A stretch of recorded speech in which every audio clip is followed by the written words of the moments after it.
here, right? Sliding you all the rock here, so again. So yeah, so It might have been. you know, it's okay, but you're putting, so you have to make sure you don't step in the wrong spot. But it was good.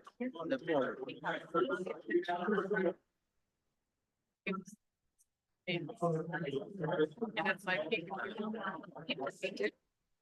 I agree with you that that's the truth is we were three girls and then my brother was one.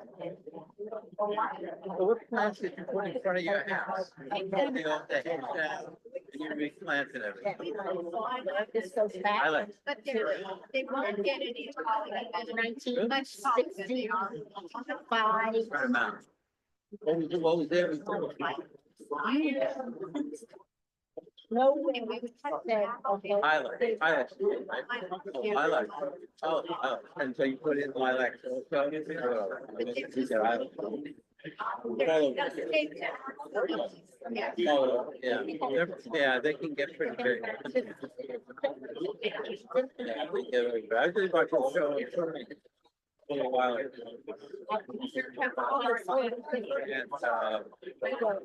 And do this haircut. Ready to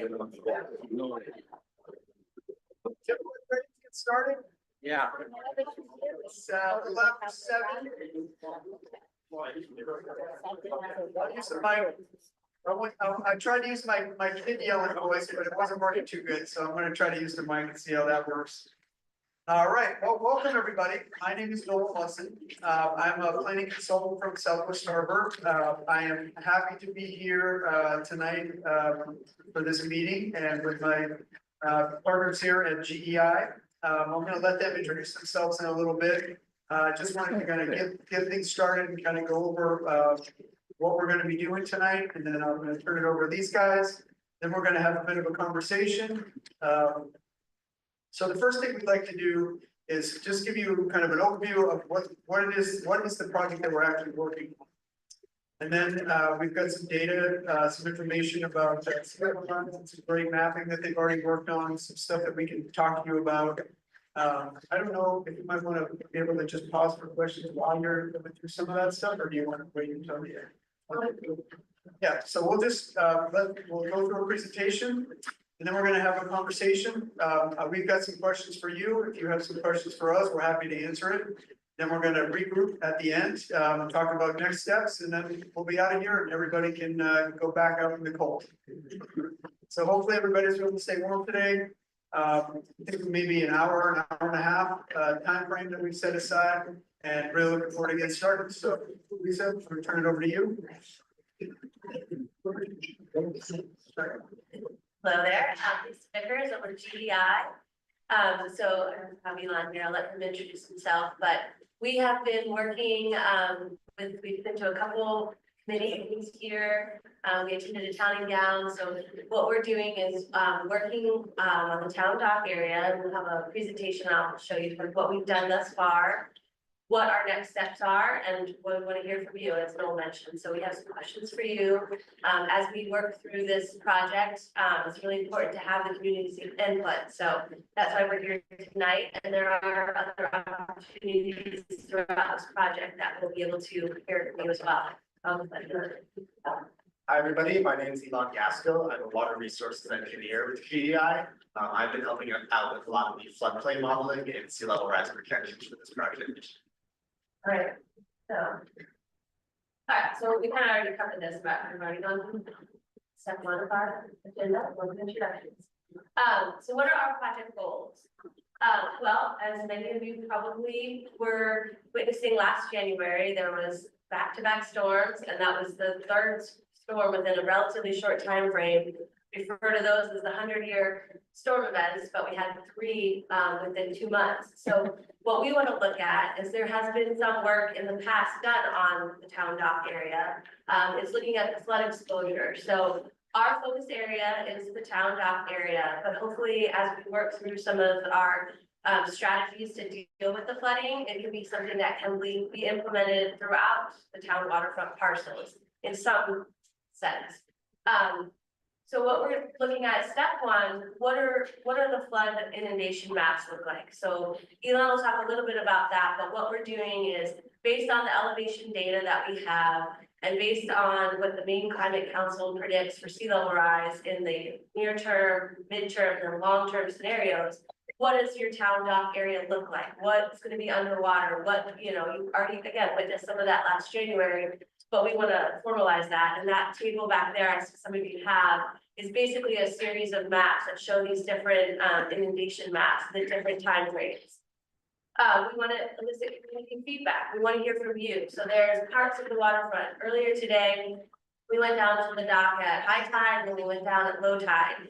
We kind of got a sense of the flow of traffic of just the town dock area, how it connects to Maine Maritime, what are some of the assets there, harbor master's office, the docks, the town dock area, the boat launch, abutting parcels, the restaurant. These are things that what makes Castine Castine? It's a community. So what's important to you, and why? And if some might have a background in this, what are some things that you thought would be important to you in making changes on if we move forward with a redevelopment plan? Is it longer program or more dock space, section, etc. So we're not just thinking of short-term needs, but we also want to think about long-term goals. So we're kind of trying to balance those two, because let's be honest, these projects are not cheap. And so what our intent is to basically hear from the community what's important to you.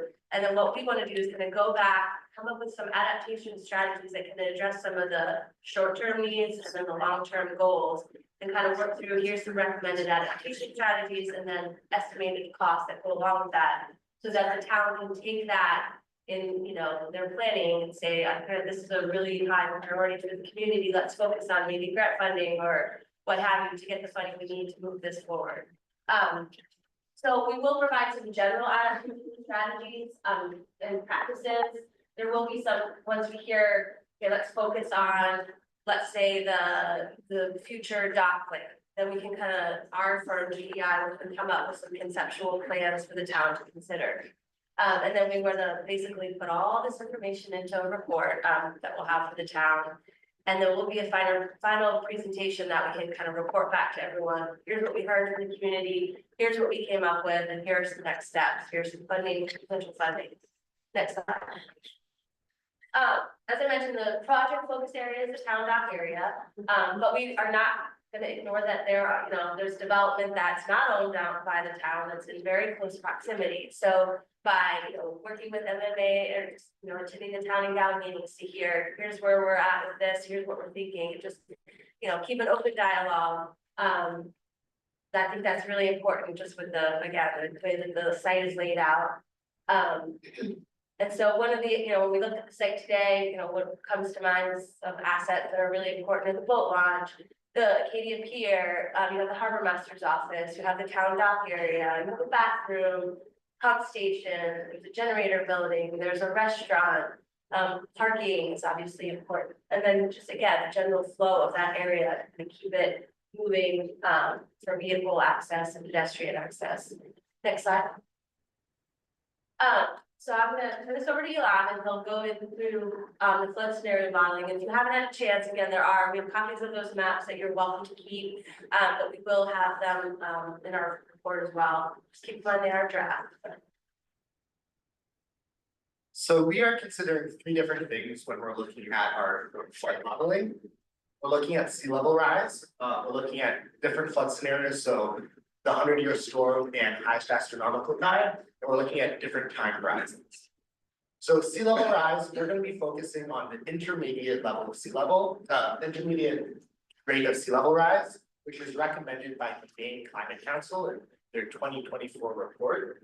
And this just refers to kind of their middle of the road projection for how sea levels will rise into the future. They also have a high projection, which they call prepare to manage, but their recommendation to communities in Maine is to commit to manage this intermediate level of intermediate rate of sea level rise. We'll also be looking at the highest astronomical tide, You might know this as the king tide. This is the elevation of the highest predicted astronomical tide at a specific tide station in any given year or any given time frame. And we have data for that specific to Castile. So this is the water tide we expect to see maybe twice a year. Then we're also looking at the 1% annual chance coastal storm. This is also known as the 100-year storm. It's a storm that has a 1 in 100 chance of happening every year. So it's not a storm that only happens once every 100 years. It could happen every year. So these were the storms we saw last year. So that was a storm that had a 1% chance of happening. It happened about 3 times. So percents are variable, I'd say. Then we're also looking at different time horizons. We're looking at the present day and near term, so now in 2030, then also out to 2050 and 2070 in the medium term, then all the way out to 2100 in the long term. So first focusing on the sea level rise values, these are the projections that the Maine Climate Council released. They originally released a report in 2020, and they gave an updated report in 2024 based on updated science. The commit to manage sea level rise values, those intermediate rates, didn't change from 2020. Their prepare to manage, so their high rates of sea level rise just got pushed out 20 years. So if, let's say they were expecting a sea level rise of 8 feet in 2100, now they're expecting 8 feet in 2120. It's still going to happen just a little bit later. But for the sake of this project, we're just going to focus on commit to manage that intermediate rate. So we are talking about the 100-year storm we saw last year, and there are multiple different components that go into a water level you see in that storm. So on any given day, you're going to see the low and high tides. So we call that the normal high tide. So that's you're getting higher high water, what you see at high tide every day. When a storm comes in, the atmospheric pressure drops, which raises water levels, and then the storm winds from offshore push water in. So you get an elevated water level above what you normally see at high tide. We call this the still water elevation. So you imagine the water elevation if it's smooth, no waves. So in our modeling, we're modeling the still water elevation. We're not considering waves. It's a little bit more complicated to model, but we will be considering it in the future of this project. But these maps you'll be seeing soon is just the still water elevation.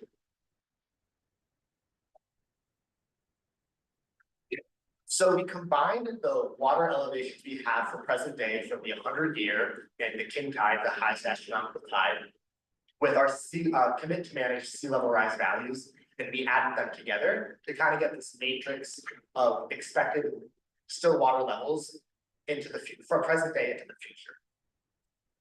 Now you can arrive at different water elevations in different scenarios. So for example, the 100-year still water elevation of 9.6 feet is referenced to the North American vertical data, NAVT 88. So you might have seen some different water elevations because it's referenced to mean higher high water. This is kind of just the dating spreadsheet area.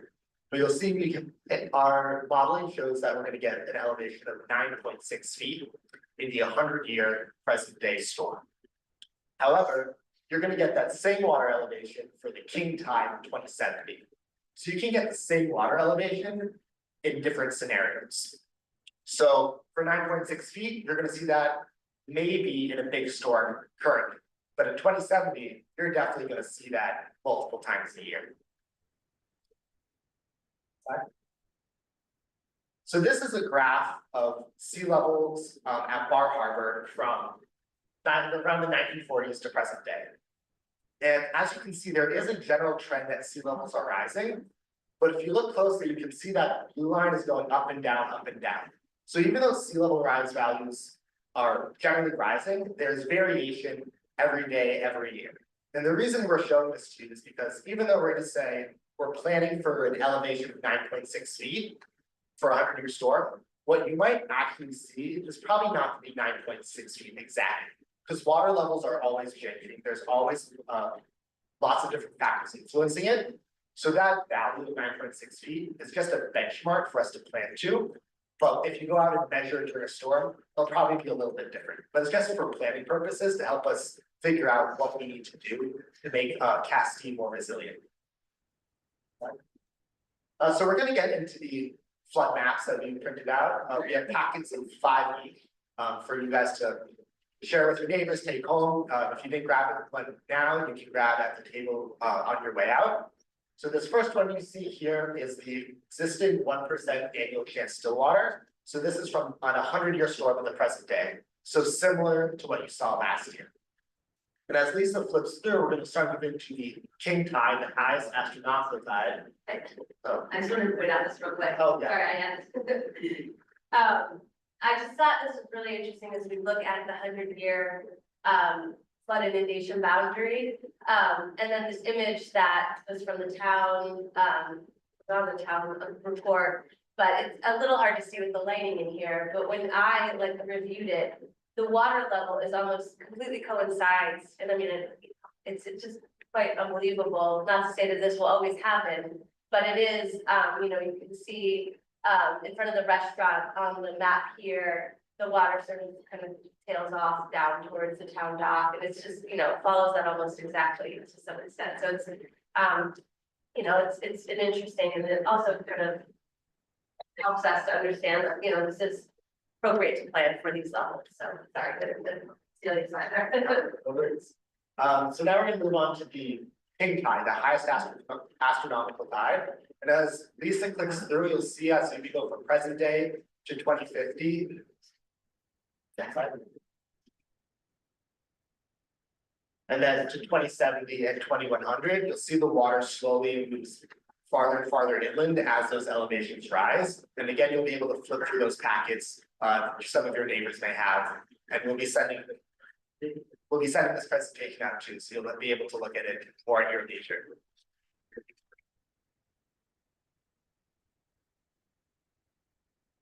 Okay, so we kind of went through some of the town dock assets that we've identified. The boat launch, Katie Pier, the town dock, parking area, and flow, harbor master office, bathroom, restaurant. I did hear on our site walk today that maybe there's some thoughts of food trucks down there. And so if there's others, what we've kind of set this up as is we have basically an aerial of the town dock area. We have even a larger further view of the entire waterfront of Castine. And we want to hear, well, what are we missing? You know, as community members, we want to know, how do you use the waterfront? What's important to you for this? And so what we're hoping to hear is you can read Post-it notes that we can, you know, on your way out, maybe just take a look at the water and you can put a Post-it note, you know, the boat launch flow doesn't work well, or I wish there was, you know, more docks. And that's kind of the information that we're trying to get. And so then once we hear from that, what are the adaptation strategies that we can kind of consider? And we've, you know, this is just general when we're in this world thinking of kind of categorize them. We have the no response, so just leave it as is and let what will happen happen. I mean, in some spots that will work. If you have like a park that there's no critical infrastructure, you could certainly do that. B is if this is just a category that kind of wish it wasn't on here, but advance, you know, that's not a viable option from a regulatory perspective and just from a planning perspective. I don't know a situation that I would ever say, oh, we should move closer to the water. I mean, unless you're talking about adding docks, but that's not really what we're talking about here. Protection, that would be just leave what you have where it is and then build something around that will protect it. So thinking of the town dock area, you know, keeping the buildings that are there where they are, then you have a bulkhead now, you know, what can you do to further protect the existing buildings? You know, you could raise the elevation of the bulkhead. You could, you know, in some areas of the waterfront, you could put riprap in to protect those structures and just leave the buildings where they are.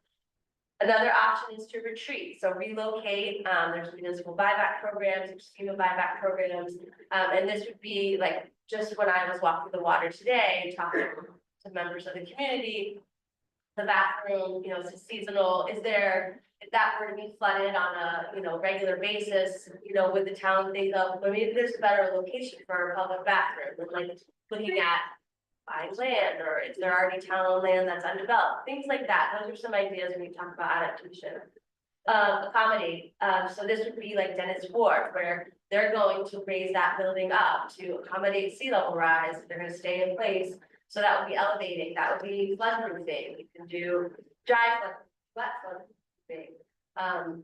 And some things that we're seeing that communities are doing around Maine are zoning changes. So like in Portland, they've gone through a complete zone change, and what they have identified are areas along the waterfront that are susceptible to flooding, excuse me. And so what they've done is has that special zone. And so if it's a non-critical building, you know, you have to elevate a certain or a certain height. If it's a critical building, like a hospital or residential, then you have to go even higher than what the base flood elevation is. They have their own design flood elevation.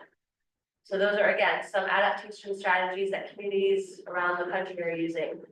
And then you have some ecosystem-based adaptation, and this would be, really hear a lot about this in the news lately with living shorelines. And so that would be maybe instead of doing riprap along a shoreline, you would be putting in more green, like plants or core matting, which is coconut log, and that you would stake into the ground and then plant that. You could also do permeable surfaces. So what we're seeing in some places is floodable greenway. So, you know, the town dock maybe could have little, you know, if you relocated buildings, you know, you could have maybe areas that were designated flooding, like essentially like a rain garden, essentially. But those are just some of the adaptation strategies that we're considering when we do this. And then, yeah, so I think we're at a point now where it's a lot of information. But we want to, I think, hear how you use the water. And of these maybe adaptation strategies, what are some things that you could consider that, I don't know, you have thought of would be helpful for the town, or ways that you could see that space used more efficiently or and to plan for the future?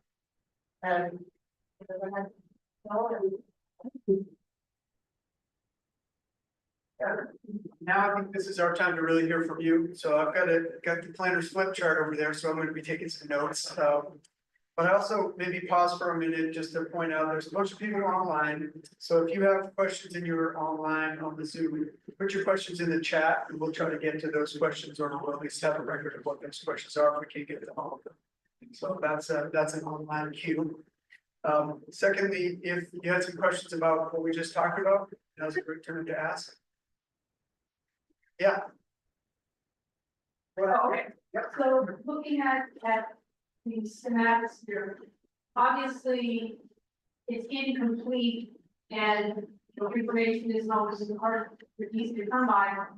How will this possibly change as MMA dock changes and the ship? Is your schematic going to be impacted because the ship that you have there is not the ship that's going to be here, and that dock is not going to be here? So is that going to impact some of these plans, these numbers, the way the water goes? I know you probably don't have all the information as that first part of the discussion. Yeah, so the water levels are based on the terrain of the town. The docks and ships are gonna have a minimal impact on the water level, kind of on a grander scale. It might have some localized impacts, but in terms of the inundation we're gonna see, it's not gonna have too big of an impact. Yeah. Last year's, 100-year flood that we had in January, does anybody know what the number was, like how many feet? Compared to what we're expecting to be, moving forward to the 9.6, and does anybody know those? How high the water was? Off and no. You guys weren't here, but you Yeah. found out. The high water marks we've seen kind of around the coastal Maine. And you know, on the data we've seen online, it's been similar.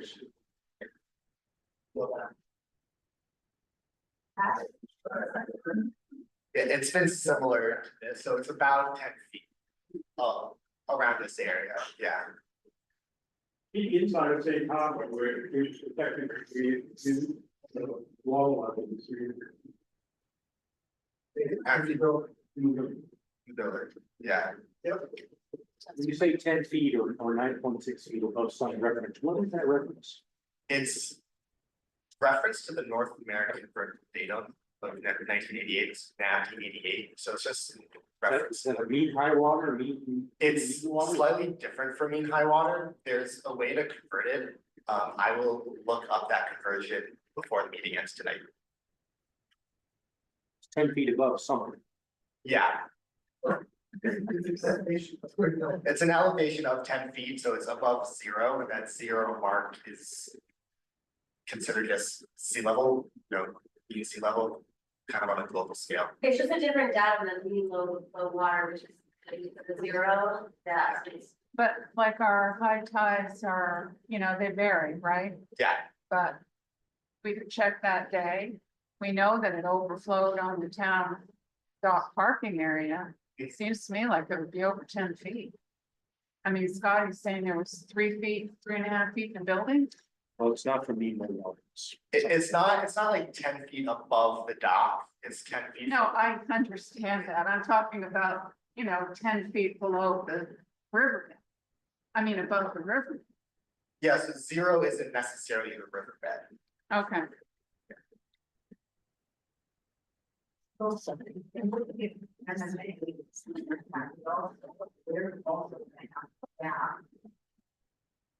Taking into consideration their adaptations and they plan.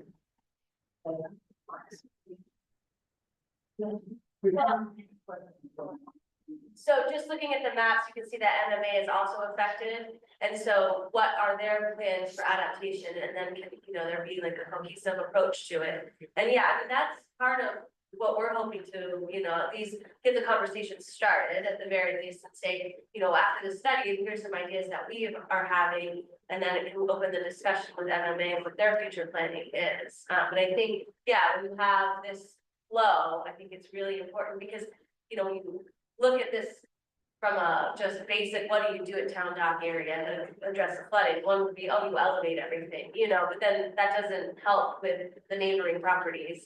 It's not. The new dock is will be for this. Their existing building. Right, exactly, yeah.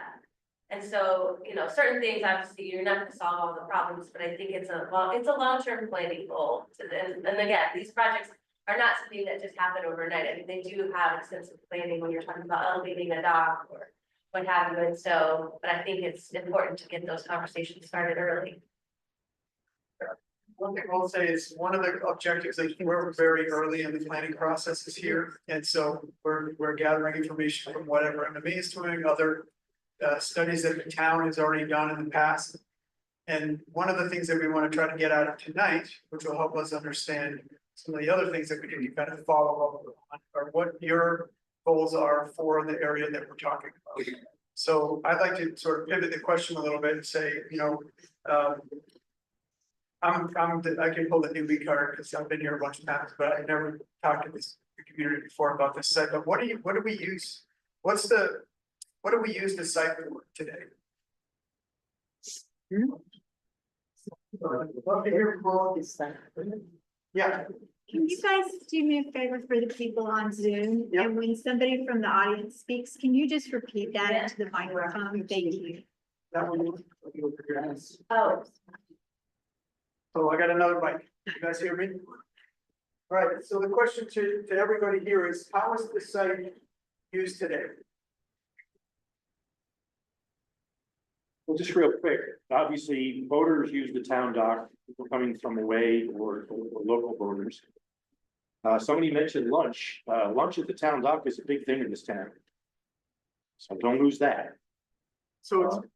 So the answer for the online crew was, boaters use the dock, so it's the physical access to the water, and then there's also a visual access to the water for Well, lunch. people without boats come down to the town dock and have an ice cream or grab lunch or whatever, that's a common thing in the summer. There are a few people that go down when everybody else in the world is sleeping and they have coffee. So early morning risers go down and have a cup of coffee and Yeah. watch the water. Yeah, Every day. yep, yes. It still says though that the bathrooms are really needed. So the Period. bathrooms are really needed. Yes. Yep. They use it for the bathrooms. Well, you have all this food going on, you have, you have to have a bathroom. Absolutely, yeah. I mean, Yeah, besides other reasons, I'm just saying. Right. yeah, for the support, yes. Not just early Sure. risers, Punch the ocean is lovely at Punch night, with all the But stars out. because you Yep. know they need I've to sense- Definitely gone down quite close to midnight a couple times. Yeah. So all times of the day, basically, visual access. Great, yes. I use the ramp. And the access, falling onto the boat from my boat yacht, it's like just beyond your picture. And you can't see it on the picture, it's just beyond it. Yep, so it's the ramp, just Just around the town ramp, is what we use, basically, the wall wash out about 5 cars. Yep, okay, Ramp gets a lot of use. the ramp gets a lot of use. Yes, Bathroom should have showers. bathrooms should have showers.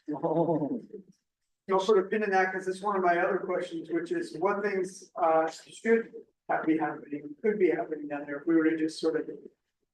Vision of that sort of showers. Yes, Casting kayak adventures, casting, operates. okay, casting They're kayak one of them. adventures. Yeah, if you drive into town and want to go kayaking, you probably park in the parking lot. Yeah, and other kayakers launch there too at the public boat launch. What's that? Other kayakers. Other kayakers? launch at public I boat just launch. wrote small boats / kayaks. Yeah, Yep, Put in parking, parking is a big. parking, That's not a problem. yes, It's a large gathering space in the town. We use it on the 4th of July. We use it, various parades and down at the town dock. And so it's a very, it's sort of the end of our main street, therefore a critical connection to the city. Yeah, we've had flashes, A lot of flash, a lot of flashes. flashes, concert. flashing your hands. And so for the people online, concerts and large gathering, fireworks for some answers. yeah, I'll probably need backup. Well, you're writing, you're Yeah. Yes. Dingy dock. Dingy Dingy, dock, it's always pretty tight, it's for the boaters, but, it's- yep, space is a little tight. I'm writing messy so nobody can tell what I'm spelling wrong. Yeah, These are just the regular voters. There are special events, the yacht races. It's common throughout the summer where charter golf trips come in. And so it isn't just, it's being able to accommodate those who live through the boat, but also those special events, the cactus race, things that are important to fiber. As well as tourists coming on the charters. okay, so it's special events, voters coming into Cassidy, and those kinds of, Yeah, well, that's Rockland. Yeah. The colleges. The schooners. Yeah. Schooners, It's still ready.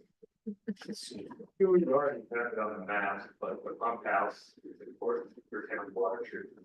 And then not on the map, the Eaton's is the only place to get gas on the waterfront. It's important. so schooners, and it's the only place to get gas. Well, for boats. Eaton's. Eaton's the boat. He didn't say schooners, he said Eaton's. Casting touring company, Cassidy Touring Company, yeah, see, Scarlett and Sally. And the visitor center. Oh, good. And look. Yeah. so I wrote down Cassidy Touring Company and the Visitor Center. And we also have little two. It's a commercial dock. What was that? Large commercial activity. Yep. Waterfront. Large commercial activity on the commercial dock. Yeah, there's commercial fishermen still working out of there. MMA, use it for their launches for training, often they use the dock for training, And the main launches and training. yeah.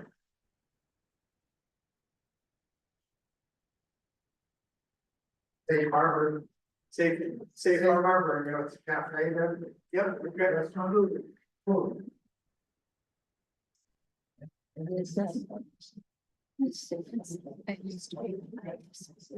Okay, You know, that's like, all right. So maybe, just to get a flavor, like what's working really well? So these are all the things that it's using, but like what's working really well about that?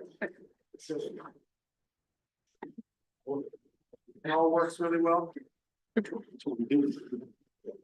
I think that the program should work a lot better. I'm sure that maybe Penny would have said that, I'm not sure, but it's a very hybrid program, and it's a very challenging one, whether you want to large scale buses, motorboats, or tires. It's a very tiny little space. So in imagining it, you might imagine that ramp to be somewhat easier to access. So the boat ramp could work better. I think so. I know.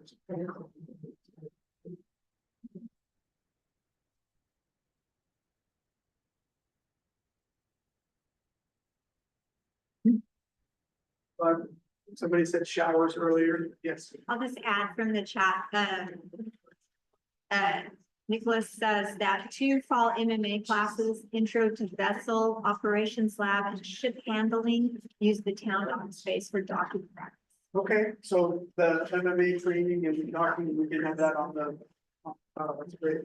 So the next question, I just sort of build on the tower and the boat ramp, what things could be working better? If everything's working great, are there some things that could be better? Yeah, I think. The way we have it now, when the floats come out and they're on part of down there, and it's understandable because they're, but maybe rethinking that, because that takes up a pretty time for that parking lot. Not the spaces, but sometimes if they were building, people kind of afraid and say, they're not what takes slips and boats, but that might be something. you talked about Look at is there another location that those floats can go that would allow for year-round space. right, so winter storage of the floats, it can create some congestion on the docks, is there a better way to do that? I mean, everybody knows that happens here, but that might be something. Yep. Thing. Yeah, but that also added some protection from the storms. There isn't, yeah. Another one from the chat, they're adding swimming, not often, but it does happen. Swimming is another use, got it. That's crazy. Yeah, That's yeah, they dangerous. sneak in by the ladder, or it would, I guess between the long dock and Arcadia. Crazy because it's cold? Dangerous, motors. Dangerous. Oh, yeah, Yeah, In peak it's a summer, busy place, everyone's going different direction. yeah, Nobody knows what's going on behind them. got it. Yeah, it's busy. Yep, in peak summer, our dinghy docks are pretty full, so some expansion of that would be better.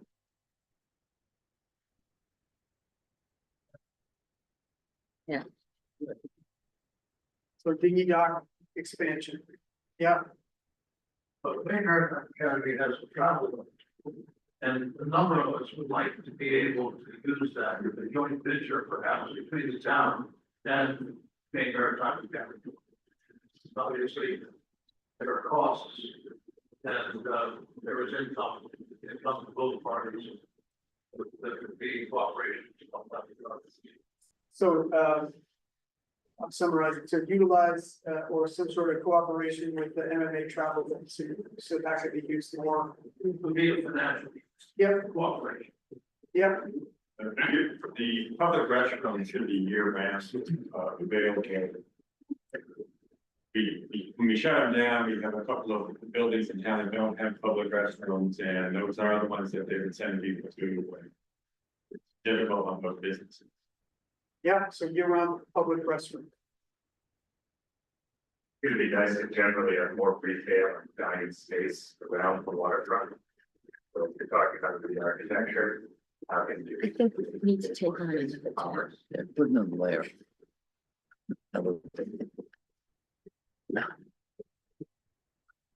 More retail and dining space around the waterfront. I think, one of the questions a lot of us had, what are the western and eastern part, to right, boundaries of the study, what we'd be looking at in its entirety? includes all of the MMA property, does it go up to beyond Chinese boatyard? Where does it stop and start? And then what about Fort Mass? Flying down there. Yep. And maybe up around, further up the river. Yep. And what are the boundaries? Here's some. Yeah, it's hard to see with the light here, but this is basically a site plan of the town dock area that was done. That shows the property lines, and that's really our focus area. For at least looking at, you know, what are the assets, and again, not to say that we're not considering MMA or other parts of the water, but really our focus is basically extending from the boat launch from the north side, extending along the parking area, and then just along where the bathrooms and the pump house in that area. That's when we're, you know, obviously understanding the water doesn't stop at a property line, but, you know, this is what we were, you know, part of the study that we were brought on to do. But what our hope is in some of these adaptation strategies, that you can, you know, consider it a bigger picture. So, you know, talking about the boat launch, and again, these are just, we're kind of, it's an open brainstorm session, but, you know, that's a tight spot for the boat launch. Anyone can see that. There's no trailer parking. You know, is there a town-owned property along the water, maybe, when you consider it, that might be better served for the community? That's what we want to consider. So even though our focus is this, we're not ruling out other parts of the waterfront. Just have a follow-up to that question. What is the end report? Include? Because what you're showing us is data, you know, I data. What, is this gonna be a planning document? Yeah, it's a planning document. So what it's gonna do is just basically, here's our background research. You know, here's, again, our focus area, what we've identified is important to the community. And then we're gonna come up with some basically high-level concept plans of adaptation strategies. So, you know, we'll have it broken down by a short-term need, and then a long-term planning. And then within each of these, we'll have some recommended strategies with the estimated cost. And then funding opportunities that, you know, we are known around the community, the state and federal as well. What is your end date? March is the hope to have the report done by, and then we'll have a final presentation in April. Yeah, I will just add, we were just talking about this earlier tonight. Some of the plans that we like to try to produce actually have a bit of a roadmap in them, so that we're, you know, it's a planning level exercise that we're at. But yet there's a way to get from the plan to the thing. So there'll be some of that, and I feel like these guys are really good at finding the money and figuring out, but there's some resources that we can look at.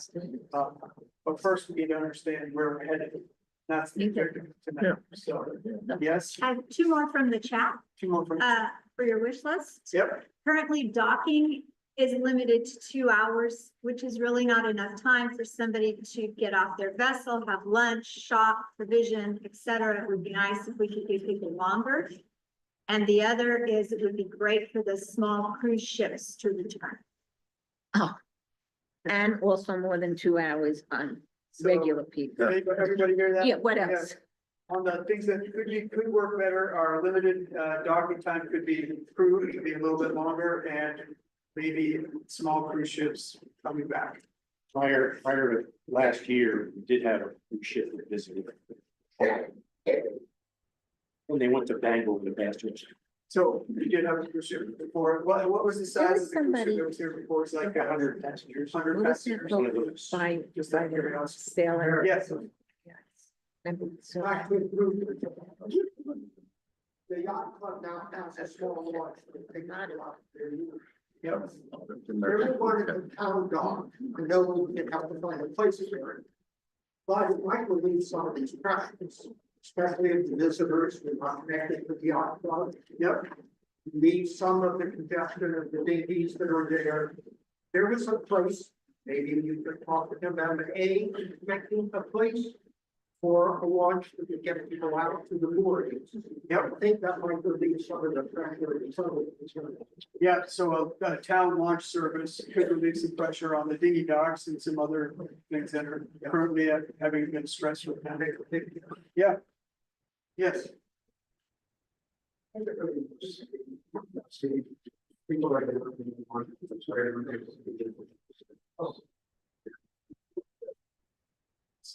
Something pedestrian friendly, Yeah. Or seating. and more seating, We're seeing. Yep. Sometimes at the end of the next day.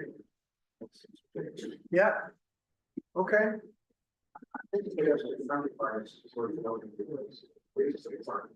yeah, so instead of just being like a functional parking lot, add a little bit more amenities for seating, for walking, how does it connect to the downtown? It would be Yep. really great if you spoke into your mic so we didn't hear what you're saying. I'm having a hard time. All right, is that better? People say so that we. Yep. can all benefit from it. Yeah, I'll try to do better. What we were just talking about is also, instead of having to be one big parking area, make some more pedestrian connectivity, seating, integrating those kinds of things into the space as opposed to just the parking area. Yes, We used to have a single, then knocked down last year, and I think would be a worthwhile. Part of this plan, to place that.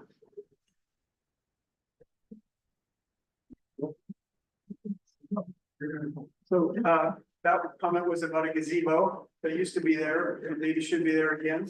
Yep, We could provide it with, shelter, and it provided shelter. provided seating areas. Yep. Okay, the gazebo provided seating and you can get out of the sun. Yep. Yes, I mean, look at the pie in the sky. Or this idea is big for the Riverwalk. Riverwalk, yeah. That kind of running a private property, but well, how wonderful to have that wall for the back door and that is a first attraction. Not just for people that live here. Sure. So, that comment was, if we're just sort of sky, daydreaming, we're just brainstorming here. Would a river walk be something to consider? So, yeah, let me write this down and then I'm gonna go to you and then back to the chair.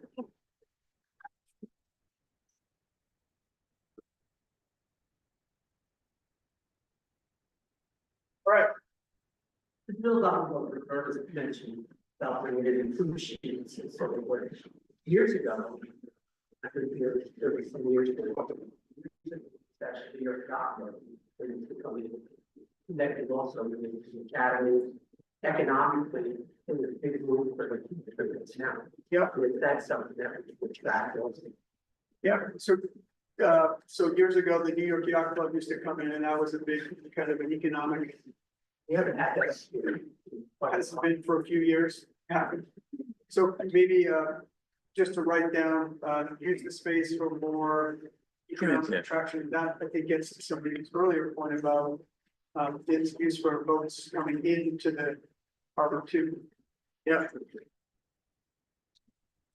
Yeah, that's something your asset should, up. You see, you put boating. We got our local voters, we also have visiting voters from away, that's a big deal.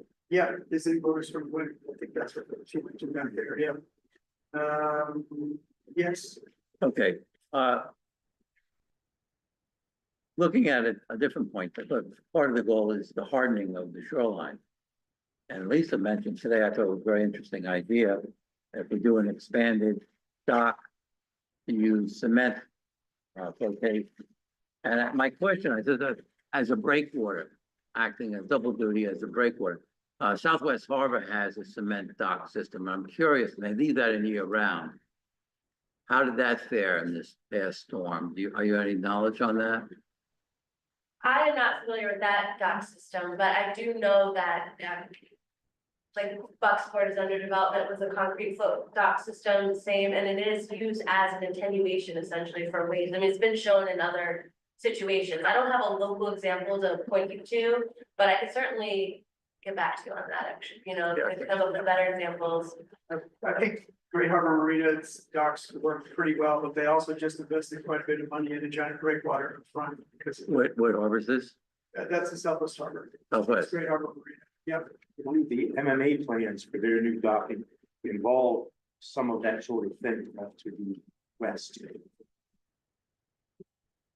Actually, I didn't realize that was the marina you were talking about, the Dysarts Marina, is that what I know Yeah, about? yeah. Yeah, so Yeah, actually GEI worked on that breakwater that they constructed out front, and that was a little bit different in that situation because they had like ledge, natural ledge, and they were able to build up a rubble mound essentially. But I know after the January storms, that actually did really well as a result of that breakwater. I don't know that, I think in combination with the concrete floats probably helped, but that breakwater, I think. Yeah, okay, but we're not, at this point, that would be great to have a breakwater there, but that's a whole nother.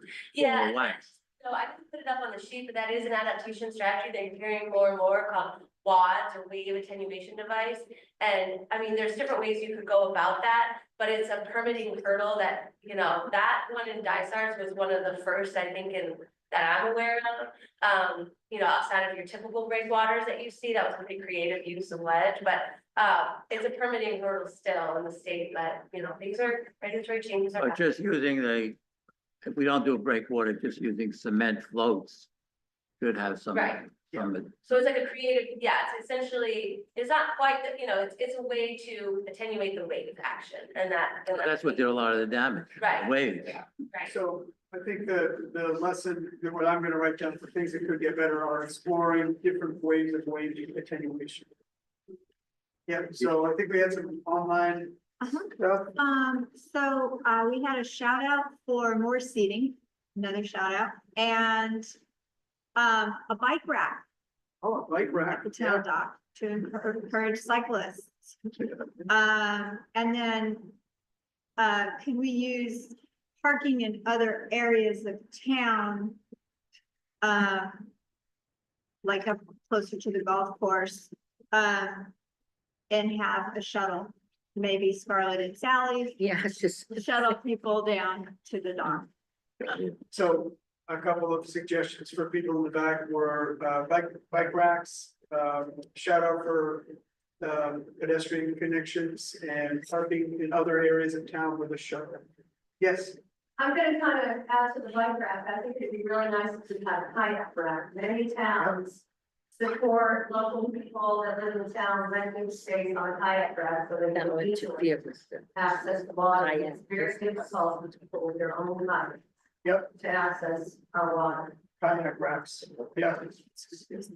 Yes, I could imagine the bicycle racks being right up against the bathroom, okay, like that sort of Dead space. not taking up from the parking lot. Yeah, dead space. And a kayak rack could be on one of these new floats. Off the land, we have very So, limited land. a couple ideas, so the bike racks, if we're looking at spaces for those, could they go near bathrooms, or and the larger principle is how do you integrate bike racks but not take away parking spaces for bike racks kind of thing, or similarly with the kayak racks, could we put them on the floats or some other way? And adding to the bike racks, EV bikes, EV bike racks. Bike racks. especially. In a charging station.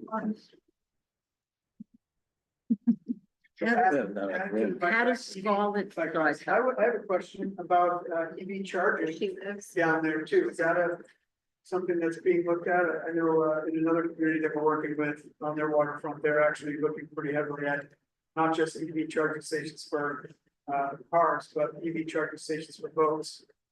That's something that you guys have considered before, but throw that up there.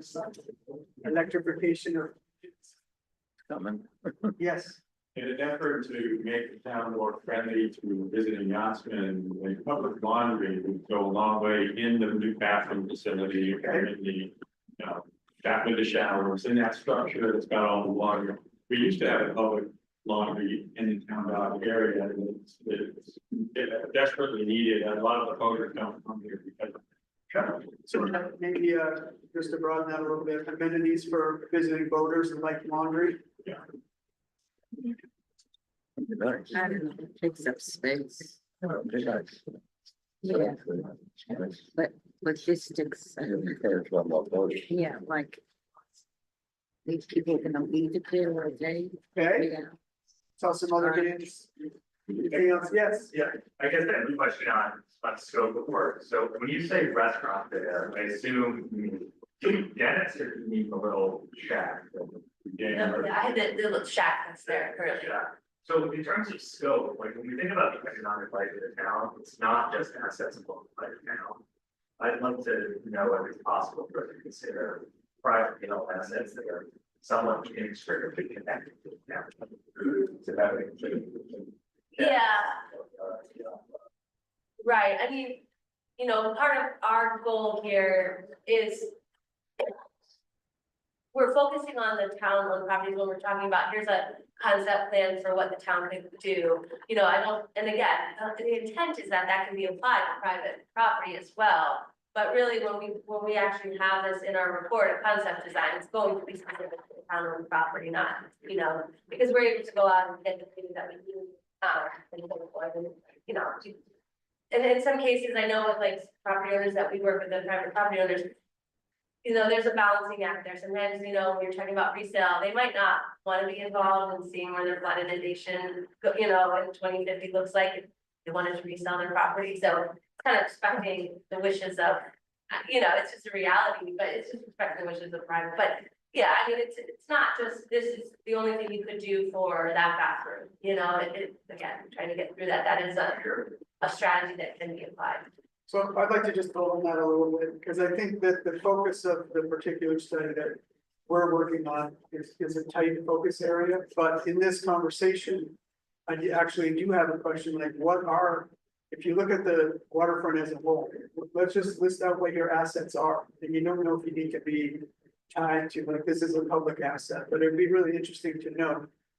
We could document this as part of this conversation, we don't need to be constrained, although we have, so I kind of broke my questions into two different parts. The first part is, let's focus on the study area. This is the thing that we're actually working on. But before we leave, I'm kind of curious, what are the assets of your harbor? As a whole, let's list them out, because there are some vulnerabilities that at some point we might have to think about. Well, an obvious one, and the town's very aware of it, is that both to the east and to the west of the town dock area, Water Street is getting undermined by these storms. So is the shore down towards Fort Madison.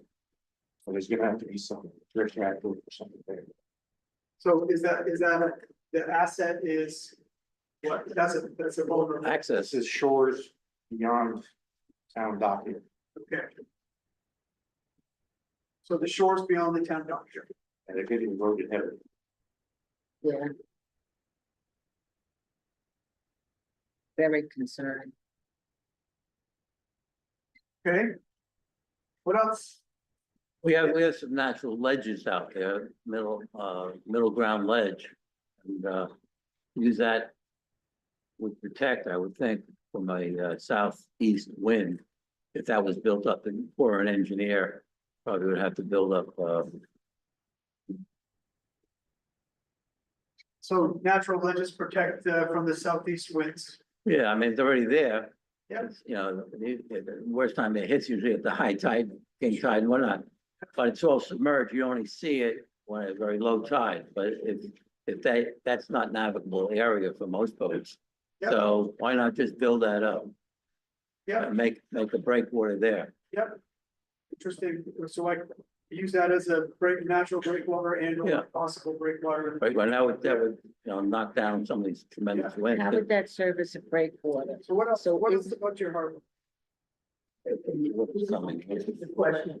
That would sound like the direction of the- The islands that are involved, yes, they're built, and we utilize them in this place. So the question is, how can we utilize the islands off the harbor for what's the? Yeah, exactly. Okay, so there's just a larger question. How can we utilize the islands off the harbor? Like normal? Which islands do you need? Actually, a harbor's biggest asset is that it's deep. Yeah. Harbor's biggest asset is that it's It's deep. also one of the biggest challenges for this plan. It is a deep water harbor. Broadcasting. So Castine it's a blessing and a curse. That's what you're saying. So the deep water harbor is a blessing and it's a challenge and an asset. It's hard to put a breakwater out. Yeah, so it's hard to put a breakwater out. Yes, yes. It is just the harbor, and I don't even know if it's something that would be in the scope, but back, is back for meeting and all three of those. I think all of us would agree that it's a tool for our community and looking at how we can shore this up. Is there anything that can be done to help mitigate the storms and make the back or that can get to the point where you can't have a municipal road that the access isn't either anymore because there's nothing to do. So I think at least to the back, those lines we can keep the back shore. Back shore. Yes, it's Yep. spots where we call it back shore, like it's our beach. And it's cool, and it got the farms and the dock. And there was some serious damage to the road and road and. That's a real, Yep. it's a calling for us, it's not just with the harbor, it's around. Yep. Yep. Any other, yes, Well, MMA assets to the harbor, and, in the past, the ship was an attraction and brought tourism. And new ship is coming, and that will be a tourist attraction, and in the past, people would walk onto the deck of the ship as a tourist attraction. yep. So MMA is an asset and the new ship's gonna be a draw.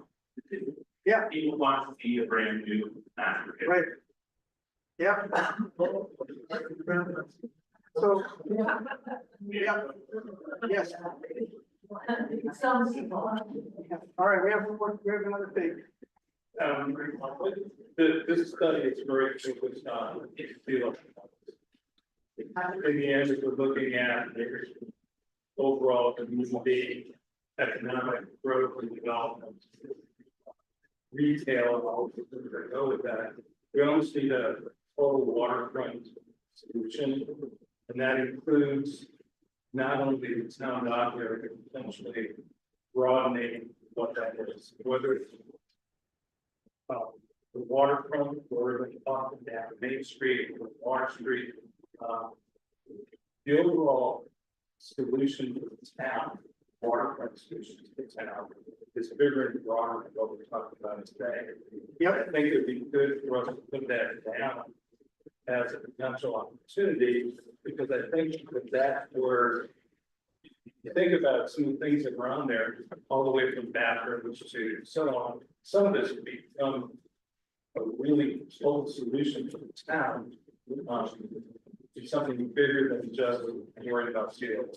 Yes, so looking at more comprehensively at the waterfront as a sort of a comprehensive approach would be one next step in thinking about this process. So we're tight focused now, but as we're starting to think about it, how does this type of focus also start to get the town to think about the bigger picture? Yeah. All right, well, we're almost running out of time, but I do want to ask one other question. That is, what are you guys most excited about the waterfront? Not most excited about when it's not 12 degrees. Yeah, exactly. Like summer might be coming. Summer months. Oh, listen, There's a hope. Yes. I think this has been really helpful for us. Go ahead. Waterfront's welcoming nature. The waterfront's welcoming nature. Yeah. Yep, I'll write that down. I just wanted to follow up real quick on the question earlier about the water levels and what it's referenced to. That 10 feet elevation is about 15 feet in reference to mean high water. So it's about 15 feet above the regular high tide. Okay.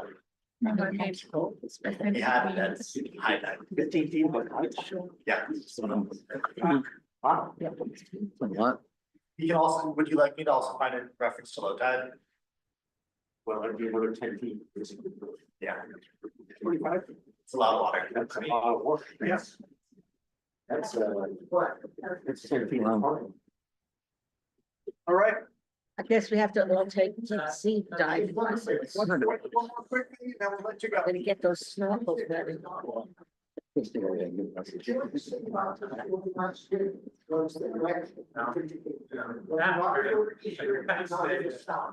About 5-6 weeks ago, we had really strong legal support. We came to talk about it.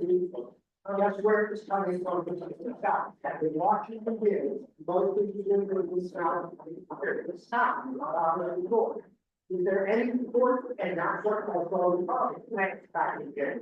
Is there any report for indicating that everybody says that we need to know what Washington or whatever? Of how the changes in the year for the impact. So the question was about changes in wind patterns. That's what caused the there. Okay, we will, yeah, we have knowledge of that currently, but we can definitely look into that, thank you. Yeah. Yeah. Before everyone heads out though, I want real quick, because I think this is kind of the important slide, for the next steps. And again, this is identifying some of these priorities in the community, developing our strategies, but, you know, in our research, there is this, you know, preliminary dock plan to, add additional floats. And so, when we mentioned the concrete floats, this is one idea, is, you know, this is a preliminary draft, but as part of our research and our project, what we want to do is, you know, there is some funding that's been designated from the federal government for a portion of this project, but this would be a great, you know, again, thinking that it's not pie in the sky because, you know, it's on paper, and so it is a first step, but that's, I just wanted to bring people's attention in our next steps. You know, this would increase some of the dock space, the kayak rafts, and wave attenuation if you're using concrete floats, those sorts of things, so, yes. Is it a concrete slope or a concrete dock? Well, I use the words dock and float interchangeably, sorry, yeah. That's permanent stuff. Well, yeah, concrete you'd be in place year round, yeah, exactly. And those are made. But they They're float, floating, yeah, they float. floating floats, docks. Sorry, I have one last All right. one for your list, for One the, last for thing on the the, for list. the wish list, kind of, was to revamp the parking lot so that it's a nicer event space and feels more like an event space than a parking. Revamp the parking area so that What it's about more of an that event space than a parking. configuration with the That's true. concrete stuff Okay. going by So that, did you have any other that things that wrap it up? shallow water? No, but we are, so we're attending the harbor committee Yeah, I meetings know. and kind of giving updates, so if Yeah. anyone wants to kind of Then keep track of the have project. You know, I know there's a service to that, YouTube, so we'll be there transit presenting kind of this month's update. We'll also be going to the town and gowns and just providing that update. And No, have, no, that You would know, be a good in place the May, for so. folks to be. But thank you That so would- much for coming out today, it's really That's great to gonna hear be- from everyone. Things that- It's valid.